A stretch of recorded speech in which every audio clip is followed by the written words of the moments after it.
हमारे बच्चों ने ये मोबाइल दे दिया है। अभी अभी मुश्किल से एक साल, अभी 6-7 महीने हुए होंगे, मतलब 25 जनवरी 26 जनवरी को दिया गया। और ये इसलिए दिया गया कि आप इसको रखोगे तो इससे आपको बहुत सारी चीजें मिलेंगी, दुनिया का ज्ञान आपको मिलेगा कि कौन धर्म के लोग क्या बोल रहे हैं, क्या कह रहे हैं। क्योंकि आप अपनी बात कहते हो लेकिन दूसरों को और कुछ नहीं बोल पाते हो, तो इसलिए इसको आप धारण कीजिए। और खाली समय रहिए तो केवल इससे बोलना, ये बड़ी अच्छी चीज है। इसमें केवल बोलना होता है, एक बात बोल दो आपको वही मिलना शुरू हो जाएगा। उसने मुझे बताया यहाँ पर आइए और ऐसे करके और बोल दीजिए ऐसे कि मुझे महात्मा बुद्ध की बातें चाहिए तो महात्मा बुद्ध की सारी बातें मिलेंगी, मुझे साहब कबीर की चाहिए तो साहब कबीर की मिलना शुरू हो जाएगी। आप कहेंगे रामचरितमानस मिले तो रामचरितमानस मिल जाएगी, आप कहें महाभारत मिल जाए तो महाभारत, ईसा मसीह को चाहे, गुरु ग्रंथ चाहे, कुछ भी चाहे। इतना सुंदर ये मोबाइल है, इसमें जो चाहे, और इतना खराब भी है, ये बहुत खराब है, आपकी बुद्धि को भ्रष्ट करने वाला भी है। आपने जरा भी अपनी बुद्धि का सही कार्य नहीं लिया तो ये सबसे ज्यादा बिगाड़ने वाला भी है। और आज समाज इससे बिगड़ भी रही है, तो इसलिए ये चीजें मिलती है, इसी से मिल जाती है। मैं कुछ भी चीज अगर कभी कभी हुआ और दिल दिमाग में निकाला, साहब के भी वाणी सुनते सुनते और निकल आया कोई बात, तो मैं सुन लेता हूँ।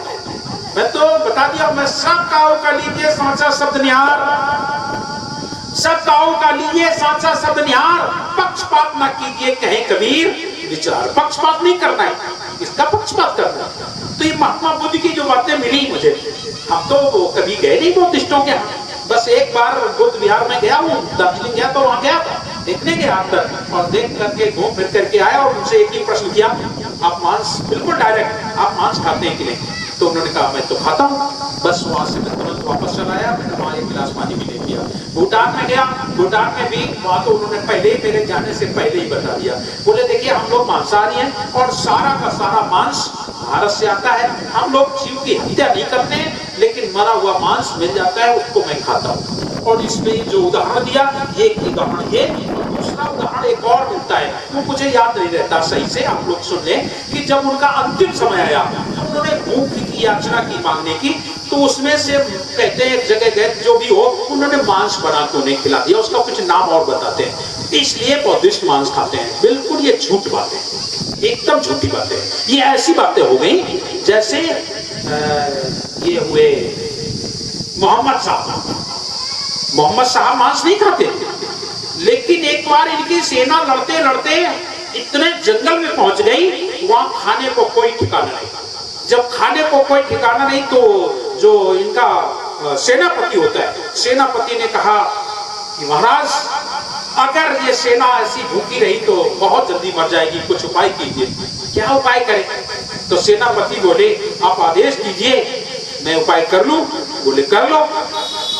तो उन्होंने बताया नहीं महात्मा उनको, मोहम्मद साहब को, बल्कि जंगल से चिड़िया, पक्षी और जो जंतु थे, जिन्हें आप लोग सियार कहें, लुखड़िया कहें, ऐसे जीव जंतुओं को इकट्ठा करके उन्होंने काट करके और मांस तैयार किया। और मांस जब तैयार किया तो उनसे कहा कि तुम लोग खाओ, तो सैनिकों ने खाने से इनकार कर दिया, बोले मैं इसे नहीं खाऊंगा। बोले अगर तुम्हारे पीर साहब खा ले, मतलब राजा खा ले तो खाओगे? बोले हाँ राजा साहब खाएंगे तो खाऊंगा। ये कबीर मंसूर में घटना लिखी है। तो मोहम्मद साहब से कहा गया आप इनके लिए दया कर दें, कम से कम ये खा लेंगे तो आपकी सेना अगर जीवित बनी रहेगी तो राज्य हम पा जाएंगे, इसलिए आप थोड़ा सा इससे ग्रहण करें। तो वो बोले ये मेरे से तो नहीं हो सकेगा। वो बोले मोहम्मद साहब मैंने ऐसा नहीं कर सकता। तो क्या कर सकते हो? कुछ तो करो जो ये देखें और ये खा लें।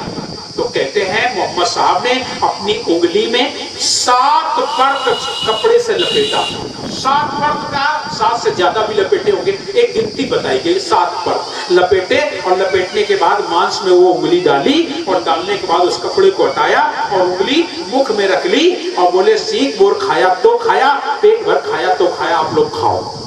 और उन्होंने खाना शुरू कर दिया और तब से कहते हैं उनके यहाँ मांस खाना शुरू हो गया। क्यों भाई मोहम्मद साहब ने मांस खाया क्या? खाया क्या? आप लोग बताओ। मैंने पहले बता दिया, खाने वालों को खाने का बहाना चाहिए, इसलिए वो खाना शुरू कर दिए। मुसलमान भाई भी खाते हैं और ईसाई तो खाता ही खाता है, लेकिन महात्मा बुद्ध के लोगों ने ये 2 उदाहरण दिए। लेकिन तीसरा उदाहरण मैं तुम्हें देता हूँ। अगर उन्हें खाना था, मांस खाते थे, तो जब राजा थे तो उस समय उनका भाई राजकुमार जिसे कहते थे, ये तो सिद्धार्थ थे, और वो राजकुमार ने जाके जंगल में तीर मारा, हंस गिरा करके। उसने तो खाने के लिए मारा था ना, हंस को तीर मारा था तो खाने के लिए मारा था। और वो जब गिरा तो फड़फड़ाया और उस हंस को सिद्धार्थ ने उठाया, उठा करके उसे पानी पिलाया, उसका घाव पोंछा, मरियम पट्टी की। जरा विचार करो, की कि नहीं? अगर वो मांस खाते तो उसको भी तो ऐड करके खा सकते थे ना, खा सकते थे। लेकिन उन्होंने तब मांस नहीं खाया तो जंगल में क्या खाएंगे आके भाई मेरे, वो नहीं खाते थे। इसलिए साहब कबीर का सीधा सिद्धांत है, मांसाहारी मानवा, मांसाहारी मानवा प्रत्यक्ष राक्षस जान, और इनकी जो संगति करे होए भक्ति में हार।